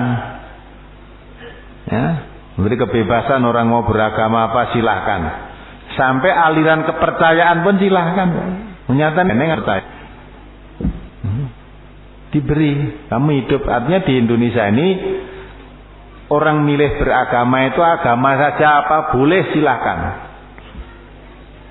tapi dibatasi. Kalau di Indonesia agama yang boleh di sini hanya agama Islam, Kristen, Hindu, terus Konghucu sekarang tambah Konghucu 5. Ada lagi aliran kepercayaan, itu pun diberi hak, boleh kamu hidup di situ. Kenapa kita orang Islam akan tidak boleh? Islam tidak boleh, apa begitu? Berarti memaksa kamu. Bertentangan dengan Islam kan? Islam tidak boleh memaksa, kok kamu mau memaksa. Kalau dia keyakinannya Kristen mau apa lagi? Biar dia Kristen. Nah, terus dengan mereka kita hidup rukun, tidak apa-apa, baik dengan mereka selama mereka tidak memusuhi orang Islam. Hidup rukun. Zaman Khalifah Umar bin Khattab ada suatu riwayat, ada seorang wanita sudah tua, agamanya Kristen. Dia hidupnya meminta-minta. Padahal khalifahnya Umar bin Khattab itu ketika diminta, ibu, kamu sudah tua, jangan minta-minta. Kalau mau saya tunjukkan, masuklah kamu Islam, jadi orang Islam.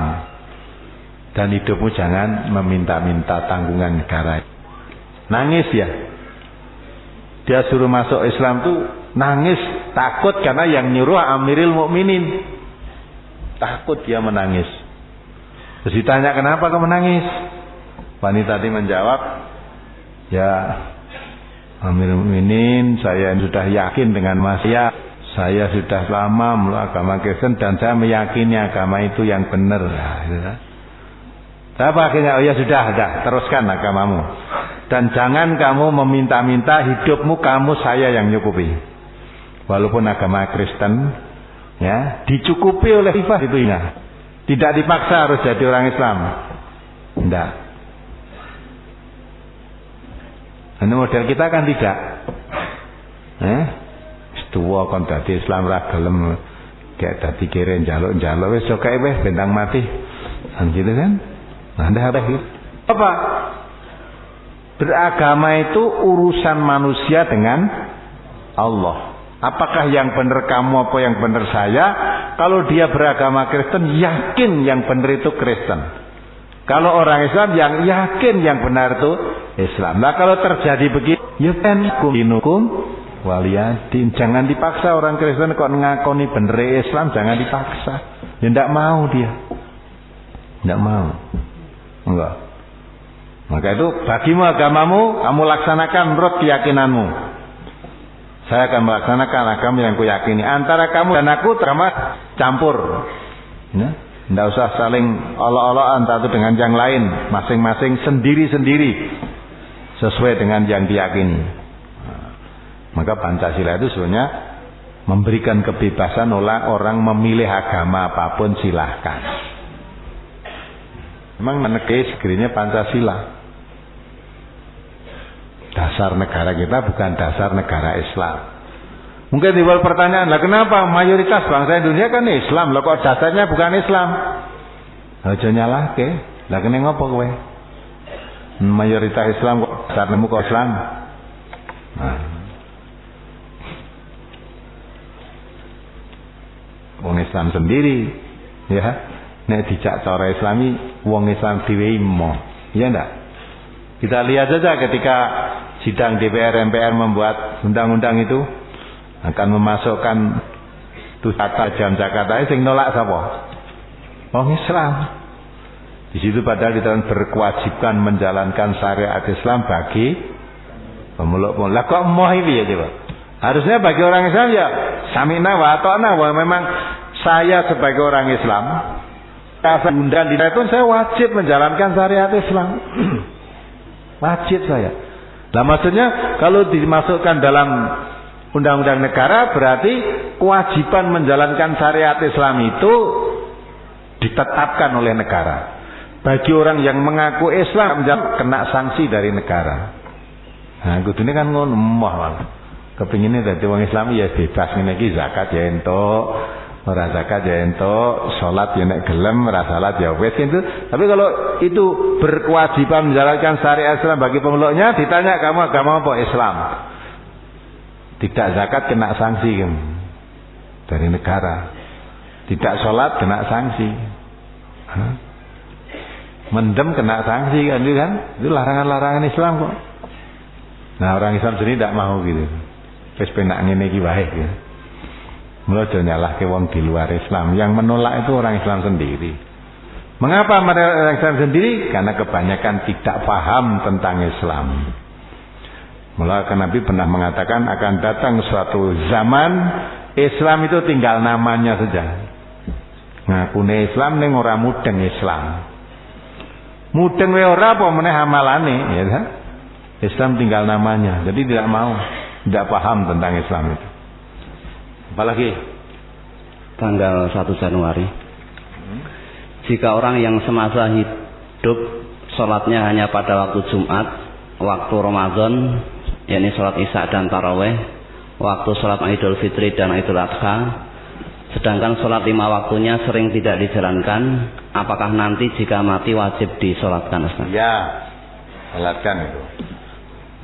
Ya, sholat wajibnya sering tidak dijalankan, tapi juga sering juga dijalankan. Nah, mengapa begitu? Kita yakin itulah karena tidak tahu. Kalau dia tahu tentu tidak begitu. Masa gelem sholat tarwih dan isya'i sebulan penuh, belum sholat wajib barang sok-sok, lah kok sok ditinggal sok, lah itu karena jelas tidak ngerti. Kalau mengerti, dia tentu tidak akan seperti itu. Lah itu kewajiban bagi kita yang mengerti itu. Mau pengajian dibuka di mana-mana, dakwah diluruskan wong sing salat, karena dia merasa salat itu cukup, ngono wis cukup. Alasan dadak ping 5 sedina sewengi lah, karena dia merasa tidak semasa gitu dah cukup. Nah, maka itu tidak salat. Malah ana meneh sing wis haji, bar haji malah ra salat. Nah, dia merasa cukup waktu ibadah haji, dia selalu jamaah salat di Masjidil Haram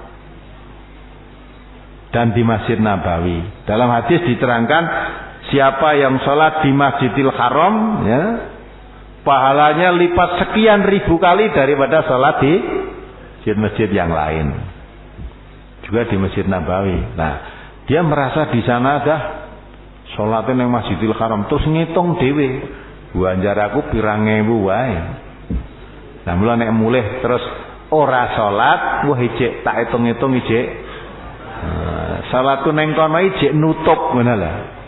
Nah, nek kae padha karo salah ning nganggo dalil itu. Dalile kuwi mau terus dihitung dhewe.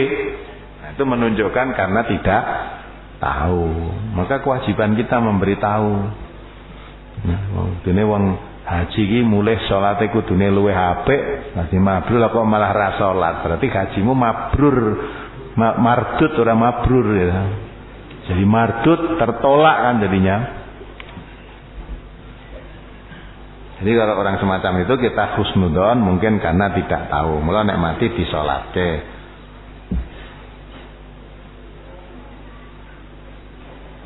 Terus setiap saya akan memulai suatu pekerjaan, biasanya mengucapkan basmalah. Akan tetapi setelah selesai, saya sering lupa membaca hamdalah. Contohnya, ketika akan tidur, berdoa dahulu, kemudian ketika bangun tidur, lupa tidak membaca doa bangun tidur. Bagaimana cara untuk menghindarkan lupa, Ustaz? Penise kayaknya mangan brutu kan dane wong tua. Kayaknya mangan brutu jarane lali. Menghindarkan lupa dieling-eling gitu lah. Kalau memang ingatannya kurang kuat, dicatat, ditulis. Jadi ditulis. Kalau memang ditulis isih lali, ya digawa catatane kuwi. Bar mangan to maca gawe terus digidep. Gidep nang kon cedhake kono. Nah, baru selesai makan dibaca lagi kan itu. Apalagi saya kalau di rumah walaupun ada tamu ndak pernah betah pakai kerudung. Padahal kalau keluar rumah tanpa kerudung saya malu sekali.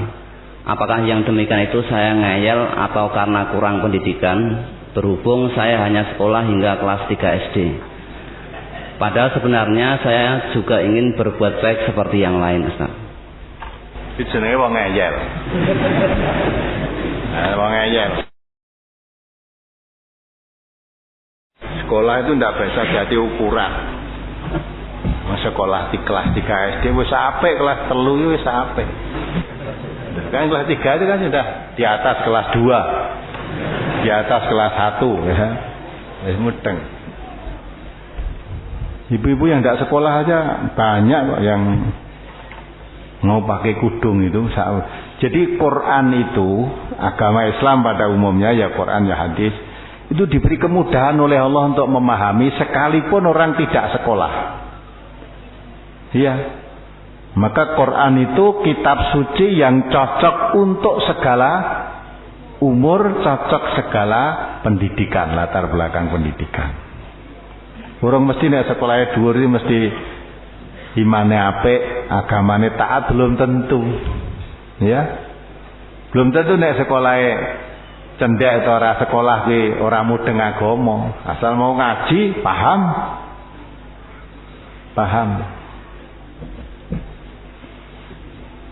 Nek sing pinter iso malah minteri kebablasan. Bisa tanggal kemarin karena kalau membaca Suara Merdeka tanggal 9 Januari ya, menanggapi tentang korban itu loh. Ada yang baca? Kemarin saya diberi Dokter Budi itu. Jadi orang berpendapat bahwa itu sarjana itu. Kurban itu cocok pada zaman Nabi Ibrahim, cocok pada zaman Nabi Muhammad. Zaman sekarang itu sudah tidak cocok kurban. Nah terus gimana? Karena sekarang ini banyak bencana alam, ya? Banyak bencana alam, banyak musibah. Lah daripada menyembelih sapi, menyembelih kambing, dagingnya untuk dibagi-bagi sehari habis, ya, lebih baik dibawa ke daerah-daerah bencana alam untuk membantu mereka merehabilitir, buat rumah, memberikan makan dan sebagainya. Itu kan lebih baik. Nah, menurut akal saudara gimana? Lebih baik apa enggak? Menurut akal ya lebih baik, ya, timbang ditem daging ini.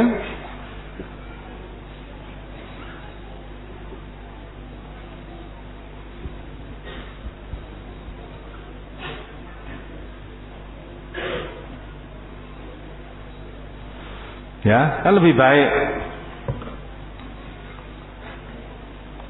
Padahal kalau mau berpikir secara agama, kamu bisa mengatakan lebih baik itu dari mana? Wong kurban itu ibadah. Kamu kalau sholat baca inna sholati wa nusuki. Nusuk kurban itu termasuk nusuk ibadah. Ibadah itu tidak bisa diganti. Ibadah itu ada contohnya, ada tuntunannya. Kalau mau kamu ganti gawe masjid sisan toh. Gandeng kene raneng masjid desa iki, timbang do tinggo tuku wedhus, tuku sapi dibelah, kumpul kewe nggo bangun masjid, tidak baik. Karena Nabi mengatakan amalan yang paling baik pada hari nakhir itu adalah menyembelih korban. Tidak ada amalan lebih baik dari itu. Terus sahabat bertanya apa yang diperoleh dengan udhiyah, dengan korban itu? Fi kulli sya'ratin hasanah. Nabi menjawab, setiap helai bulu ada kebaikannya. Jadi melih kewan korban, menyembelih kambing atau sapi, ya, yang nilainya sebesar nilai penyembelihan korban tidak ada. Tidak ada. Apalagi lebih besar. Sebesar itu tidak ada kok. Setiap helai bulu ada kebaikannya. Maka itu 1 tahun hanya 4 hari menyembelih yang nilainya sebesar itu. Jangan disia-siakan. Lah nek kuwi sing ngomong kuwi cah sekolah mungkin ra digugu. Nek sing kuwi sarjana ngomong gak sarjana Islam sisan, apalagi IAIN gitu kan. Wah kuwi gudangnya agama ya, berarti bener nanti kan. Nah, nggak bisa itu. Tuntunannya jelas kok. Jadi ibadah korban itu ibadah. Ibadah sudah diganti yang liyane, nggak sah. Nah terus bagaimana? Nah, yang betul ya korban ya disembelih, ya. Bencana alam ya dibantu. Nah, anak yo korban yo bencana alam lah duit kok ngendi? Loh, lah kowe rumah sampe entuke kok ngendi to? Rumah samu wis entuk duit dhewe gitu dah. Tidak sadar bahwa yang memberi rezeki itu siapa? Allah. Yang merintah kurban siapa? Allah. Yang merintah membantu orang kesusahan siapa? Allah. Kalau Allah memerintahkan ini, memerintah itu, segala mesti dicukupi oleh Allah. Ya, mesti dicukupi. Alhamdulillah kemarin di MTA itu menurut jumlah hewan kurbannya disembelih meningkat. Padahal orang do sambat golek duit angel, gawean angel, lah kok malah bedusnya ningkat. Nah, dari mana itu? Lah Allah aja kan. Golek duit angel kok do iso entuk duit nggo tuku wedhus iki kok ngendi duitmu? Saka Gusti Allah, yang memberi Allah. Allah yang memberi. Ini kalau kita jadi penyalur itu penyalur yang baik, dipercaya karo Gusti Allah, disaluri terus kan. Ya. Dadi kon karek kon nyalur kowe diuntet terus terus diwehi neh karo Gusti Allah. Jadilah penyalur yang baik. Nah MTA itu nek digagas timbang dihitung miliaran itu uang untuk korban warga MTA ya. Timbang bong go korban ngono ya. Mbok tahun iki ndempene ora sah korban setahun tok. Mendadani gedung pengajian iki lho. Mosok sepene gedunge kaya ngene wae. Padahal iki pengajian pusat. Ya. Pusat kok kaya ngene. Justru kaya ngene iki mari ngangeni. Ya, saudara kalau ndak ketemu seminggu aja kan kangen datang ke sini. Nah itu kenapa? Apa ndak bisa? Oh bisa kalau bangun nih. Nek umpama tak umumke terus ora korban. Ya, korbane ya ora nyembelih, gedunge ya ora dadi. Maka alhamdulillah dengan korban inilah semangat kita untuk berkorban. Tidak hanya menyembelih kambingnya, justru dengan mentaati perintah Allah dengan ikhlas itu akan semangat-semangat yang lain. Perintah-perintah Allah yang lain akan terdorong semangatnya karena mengetahui setiap ada kebaikan jangan sampai ketinggalan. Alhamdulillah MTA selama ini setiap ada bencana alam musibah tidak pernah ketinggalan, selalu datang tidak memberatkan, datang mesti memberikan bantuan, meringankan, tidak mengentaskan tapi meringankan paling tidak. Dan bertubi-tubi kemarin kalau dilihat semuanya di Bluro, semuanya gedung itu susul lagi di Banjarnegara, susul lagi terus korban ya. Nah, tapi kita yakin Allah itu kaya. Wallahu ghaniyyu wa antumul fuqara. Allah itu kaya, kamu yang fakir, yang miskin kamu. Maka kalau kamu mau butuh karena kamu fakir ya minta aja pada Allah. Allah mesti akan memberikan. Jadi jangan sampai untuk melaksanakan perintah Allah itu khawatir kalau melarat. Jangan khawatir. Karena melarat sugih yang memberi itu Allah. Apalagi? Ada telepon yang masuk. Oh, mari silakan. Assalamualaikum. Waalaikumsalam warahmatullahi wabarakatuh. Saya ngomong dengan Aileen di Mojokerto. Iya. Saya bertanya Pak, kalau misalnya akikah itu anak laki-laki 2 ekor kambing itu bisa dipisah enggak tempatnya, artinya satu di Solo, satu di Jakarta gitu, boleh enggak? Sama tata caranya itu untuk akikah itu apa harus ada yang datang untuk ngadain pengajian gitu Mas? Terima kasih Ustaz. Ya. Waalaikumsalam warahmatullahi wabarakatuh. Jadi akikah itu boleh saja ditaruh di mana aja boleh akikah. Yang penting akikah itu ibadah, menyembelih hewan yang dagingnya dibagi-bagikan. Ya, maka mau dibagi di Jakarta, dibagi di Solo boleh. Yang penting dagingnya dimakan sendiri, dibagikan kepada masyarakat sekitar. Boleh. Nah, terus bagaimana caranya? Apa boleh dibagi mateng? Campur sego, campur gedang, campur sambal goreng itu. Akikah yang murni, bersih ya seperti korban itu. Menyembelih kambing, dagingnya dibagi-bagikan mentah seperti korban. Nah, tidak dicampuri nasi, kerupuk, gedang. Kalau itu sudah bukan akikahmu. Masa akikah kok nganggo kerupuk, akikah nganggo sambal goreng itu apa? Akikah itu ya menyembelih kambing tadi dagingnya dibagi-bagikan. Itu namanya akikah. Apalagi di masyarakat kita ini, kalau akikah dengan membagi-bagi nasi daging, orang terutama Solo sudah ngerti nek ditonjok iki padha karo ngulemi kon nyumbang gitu kan. Nah, timbul syariat lain. Wah, aku kon nyumbang, wah diteri sego kok ngene tetangga kono ka sari. Nek ora nyumbang pekewuh, akhirnya dinak-nakke nyumbang. Padahal akikah ibadah kok disumbang. Ya. Mulai soal kejadian akikah wedhus sing tuku 450 sumbangane entuk 1 juta.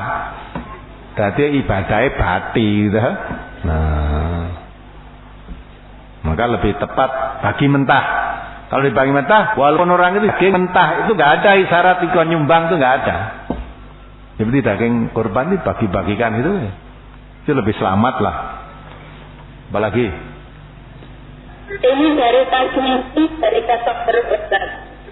Kurang tepat itu. Tapi dari Kasok Besar mau tanya, ini kan ada ini loh pengobatan yang melalui terapi tapi tidak, kemudian bisa ini asal tadi maaf coba agak suaranya terputus-putus. Kalau minggu lelas ini kok nggak jelas kenapa suaranya terputus-putus. Coba agak. Ini yang dari sana memakai HP nggak agak putus-putus karena dari baru. Ya, coba agak diulangi lagi. Ini ada pengobatan alternatif. Kemudian waktu datang di apa inisiatifnya, kemudian di air dalam apa itu Ustaz, dikasih air dalam aqua dan pakai itu lalu tiap misalnya mau dipakai mandi atau dipakai apa itu ada aturannya memakai tutup bot. Memakai? Ini termasuk pengobatan alternatif atau yang seperti itu. Ini Ustaz. Mohon penjelasan. Terima kasih. Bisa. Gimana Ustaz? Jadi suaramu terputus-putus sehingga tidak bisa jelas pertanyaannya. Tidak bisa jelas, karena tidak bisa jelas kan saya jawabnya sulit. Karena pertanyaannya terputus sehingga tidak bisa dipahami. Kalau saya nanti beri jawaban jangan-jangan keliru. Hanya ternyata pengobatan alternatif itu aja, terus dikasih aqua, terus piye tadi tidak mudeng ya? Dikasih aqua, kemudian cara pemakaiannya itu, misalnya kalau ini buat mandi gitu ya Ustaz. Kalau buat mandi itu ada guna tutup. Misalnya juga tutup, wah itu airnya dari aqua itu digunakan dengan tutup botol aqua itu tadi Ustaz. Jadi air aqua dipakai untuk mandi. Iya, dan mandi. Iya. Aquanya apa? Aturan untuk menuangkan. Menuangkannya ke tempat mandi harus dengan tutupnya itu gitu. Iya. Terus kalau tidak kalau diminum juga pakai aturannya pakai tutup aqua itu juga Ustaz. Oh gitu. Kalau tidak itu mandi gitu. Kurang tahu Ustaz. Nggak usah digugu gitu itu. Minum tutup aqua sepiro. Gitu. Mau mandi penuangannya harus pakai tutup aqua. Ya sedina urung kena gua adus iku. Golean. Nggak usah diturut itu. Alternatif apa gitu itu ya. Lo mau mandi kok tutup aqua itu cuma sepiro. Disoke kene terus disoke mbok sak ember gua adus. Ya itu sedina urung kebak iku. Apa meneh mandi ya ta. Nggo ngombe ta kalau tutup aqua itu ora rampung-rampung kok. Itu dukun golek-golek itu, ora usah nganggo kowe ta. Minum aja aqua yang banyak nganggo gelas wis. Apa meneh mandi kok banyu aqua regane larang. Kena lain saja. Ya, apa lagi? Assalamualaikum warahmatullahi wabarakatuh. Waalaikumsalam warahmatullahi wabarakatuh. Dari Pak Yono Pak Ustaz. Iya. Bagaimana ditemui? Saya mau tanya untuk kan di Trafikat boleh diberikan dengan kambing lagi kemudian disembelih. Ya itu sembelian dari pembelian kulit itu nanti diatasnamakan siapa ini Pak Ustaz? Diatasnamakan siapa ini? Oh iya, terus? Oh iya. Waalaikumsalam warahmatullahi wabarakatuh. Memang kalau itu dari kulit dibelikan lagi, kita tidak usah mengatasnamakan siapa. Wong itu kulit sekian banyak baru dapat kambing atau mungkin sapi satu. Padahal sapi itu kan 7. Lah padahal kalau ditukar dengan kulit mungkin kulit berapa baru dapat sapi 1. Kalau urunan berarti kan lebih dari orang 7. Maka bukan di atas namakan siapa, tapi yang jelas kulit-kulit tadi semua itu asal dari binatang korban, maka dikembalikan, dibagi-bagian lagi, ya bagian dari korban itu sendiri. Terus atas nama siapa, ndak usah atas siapa-siapa, Allah tahu. Ganjarannya le ngepek sapa, kalau ganjaran tidak usah ngurusi, Allah yang mengurusi. Allah yang akan mengurusi ganjarannya kayak sapa kan Allah saja nanti yang tahu. Ya. Apalagi? Waalaikumsalam warahmatullahi wabarakatuh. Mau nanya Ustaz, tadi dibilang kalau ini aneh di Grogol Sebagian. Tadi masalah untuk sholat berjamaah ya, jika jamaahnya itu hanya satu, kan tentunya di belakang bisa agak sedikit ke kanan. Tapi tidak satu itu seorang ahwat gitu, karena kita juga agak ke kanan atau terus di belakang imam Ustaz. Tolong sekalian jawabnya gitu Ustaz.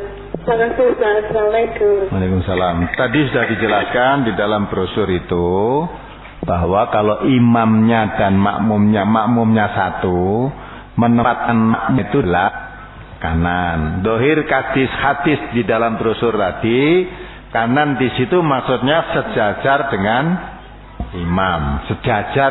imam. Tetapi ada yang berpendapat lain, ini pendapat bagaimanapun juga imam pun diturut, maka sekalipun makmumnya di sebelah kanan tetapi posisinya tetap sedikit ke belakang daripada imamnya, sehingga makmum bisa melihat, bisa mengerti imam, maka imam diturut. Nah, maka dari itu akhirnya menjadi dua pendapat, yang satu berada di sebelah kanan jajar dengan imamnya, atau yang satu berpendapat di sebelah kanan tapi di belakang sedikit daripada imamnya. Itu pendapat dari, karena sudah ada pendapat maka kita saling menghormati dan tidak usah kita ributkan. Yang mau sejajar silahkan, yang mau di belakang imam sedikit silahkan. Apalagi?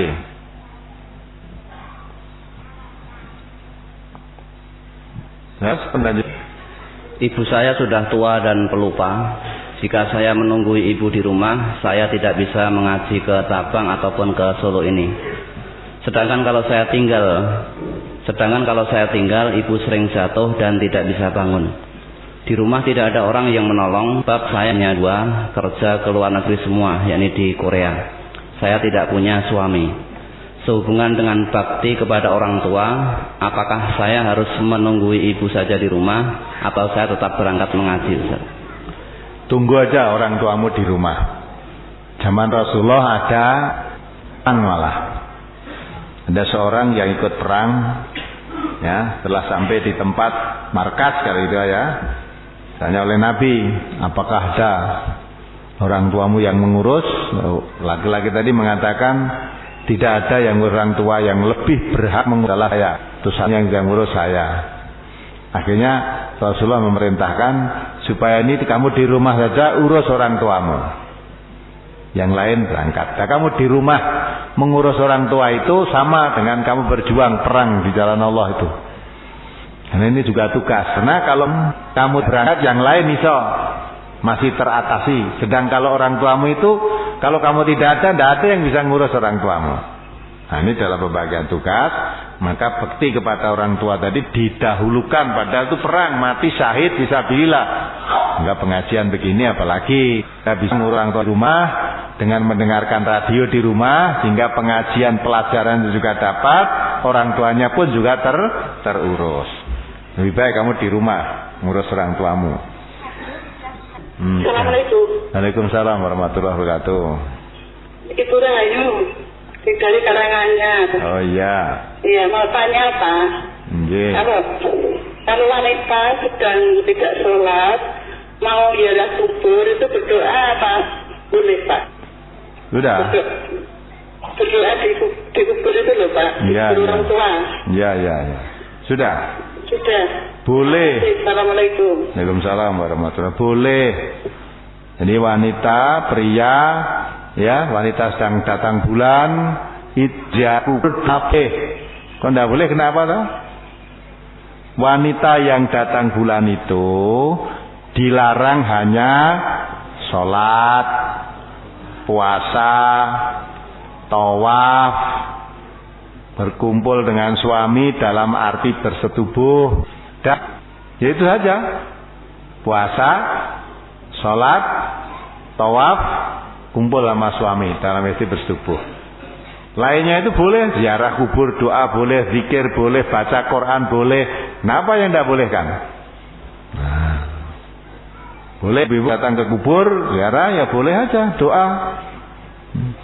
Assalamualaikum ya ahla diyar minal muslimin wal mu'minin fa inna insyaallah bikum lahikum. Itu mendoakan supaya ahli kubur diberi ampun oleh Allah, yang muslim-muslim itu ya, boleh didoakan. Apalagi istri saya sekarang baru hamil kurang lebih 7 bulan. Sewaktu saya pulang kampung, saya ditanya mertua, apakah istrimu hamilnya sudah di 3 bulani atau sudah di 7 bulani? Sudah bulan di 7 bulani orang tua saya.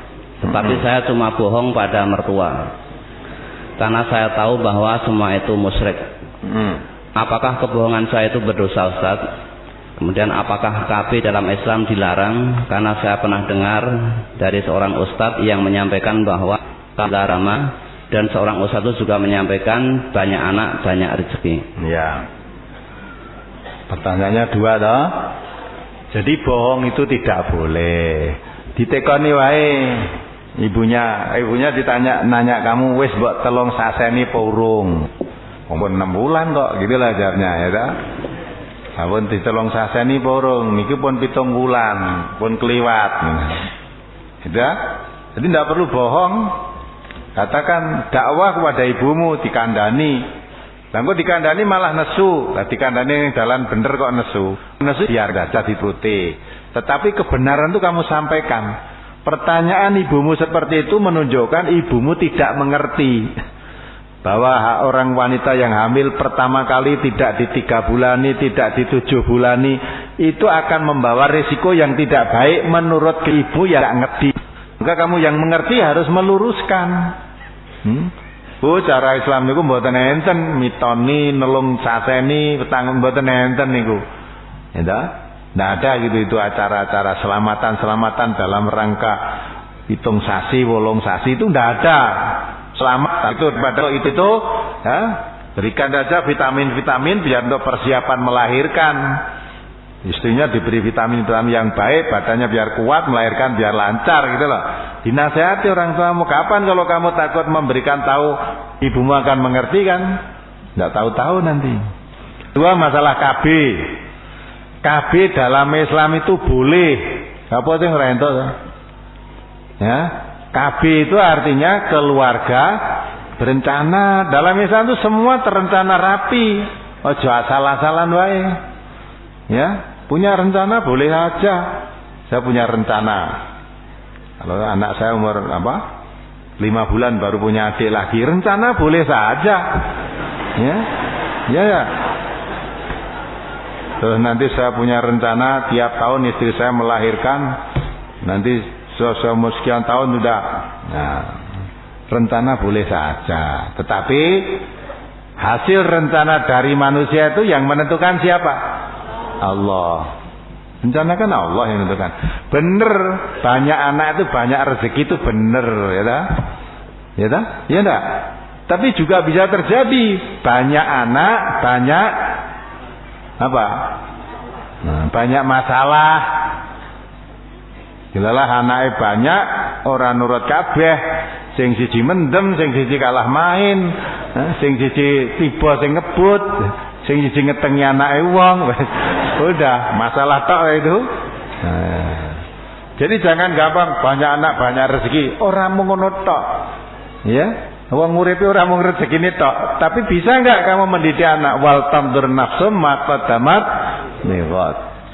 Perhitungkan. Juga jangan sampai dalam surat An-Nisa itu kamu meninggalkan keturunan yang lemah, maka perlu direncanakan. Keturunan lemah itu bisa lemah ekonominya, bisa lemah pendidikannya, bisa lemah akhlaknya. Ya karena apa? Anaknya banyak, bapak ibunya sibuk, nggak sempat mendidik. Akhirnya dididik orang lain. Cilik-cilik diajari minum narkoba. Cilik-cilik dikon nyoba mendem, dikon nyoba ini. Akhirnya kon nyoba perkosaan barang. Lah itu karena orang tuanya nggak didik. Padahal kata Nabi, ya kullu mauludin yuladu alal fitrah fa abawahu yuhawidanihi au yunasiranihi au yumajisanihi. Semua bayi yang lahir itu fitrah. Fitrah itu artinya mempunyai kesiapan untuk beragama tauhid, siap jadi orang baik sejak lahir. Bareng gede kok dadi Yahudi, dadi Nasrani, dadi Majusi, dadi Gali. Jadi itu orang tuanya jangan dikira tidak ikut tanggung jawab. Ya, walaupun orang tua mengatakan, "Loh, saya tidak pernah mendidik anak saya jadi Yahudi, tidak pernah mendidik anak jadi Nasrani." Iya, tapi kamu membiarkan anakmu dididik orang lain. Tiap minggu diajak ke gereja, diajak sekolah minggu, diajak. Ya, kamu nggak mendidik, tapi membiar. Loh, saya tidak tahu. Lah itu justru karena tidak tahu itu. Ya, mengapa sampai tidak tahu? Oh, bagaimana anak saya 12 itu piye sengar. Nah, mulane itu boleh berencana, itu boleh. Justru semua berencana, sesuatu yang direncanakan itu kan baik itu. Tapi kalau pembatasan kelahiran itu tidak boleh. Kalau merencanakan boleh. Apalagi? Halo. Ya. Padu malah. Waalaikumsalam warahmatullahi. Nama saya Amin, tinggal di Karanganyar. Iya, iya. Selama ini saya terganggu masalah pekerjaan saya, Bapak Ustaz. Oh iya, iya. Pekerjaan saya kebetulan dalam bidang kredit. Tapi yang selama ini saya lakukan adalah kredit barang, Pak Ustaz. Ya. Yang saya tanyakan apakah kredit barang itu sudah termasuk riba atau enggak? Itu pertanyaan pertama. Untuk pertanyaan yang kedua, untuk masalah modal, selama ini saya melakukan pinjaman ke bank lah, gitu. Memang ada bunganya juga. Apakah pekerjaan yang saya lakukan dan termasuk pinjaman itu riba, gitu Pak Ustaz? Ya. Itu aja Pak Ustaz, terima kasih. Ya, sama-sama.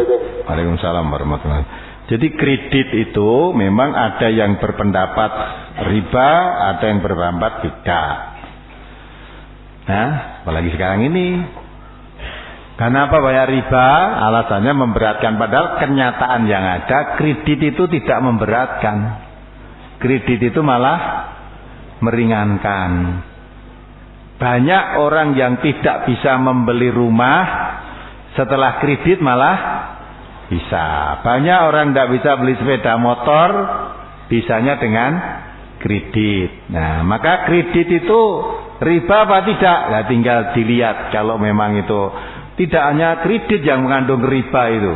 Kredit itu memang saling, kalau dipikir saling menguntungkan, asal tidak terlalu memberatkan bunganya, jasanya itu loh. Kredit misalnya sekarang di 1 bulan misalnya 60.000 umpamanya. Jarak sekian tahun nanti uang itu sudah sepertinya kalau 60.000 mungkin angel, besok itu jadi mudah. Ada orang kredit rumah 15 tahun. Awal dulu membayar rumah per bulan 60.000. Sampai sekarang belum selesai. Saya kira 60.000 itu membayar rumah sekarang 60.000 itu berat apa tidak?